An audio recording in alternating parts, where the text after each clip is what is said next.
Hi! Today I would like to show you how you can transfer files from Motorola device to iPhone 13 Pro. Firstly, go into App Store on iPhone and Play Store on Motorola. Then click on the search bar and type Send Anywhere.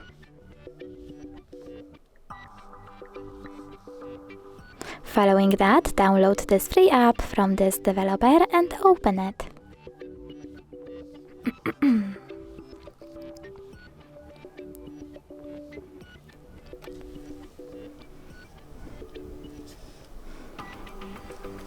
Now choose Allow on iPhone and tap Got it. Then select I accept, confirm, continue and allow on Motorola device and go with Receive on Apple One. Choose Send on an Android and click on all of those dots.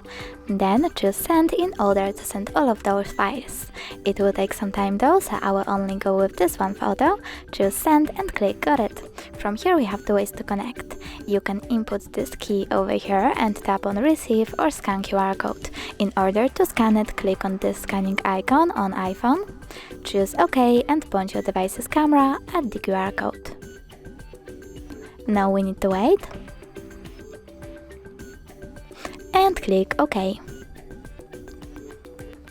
As you can see, my photo was successfully transferred. Thanks so much for watching. If you enjoyed this video, leave a like, comment and definitely subscribe. Bye!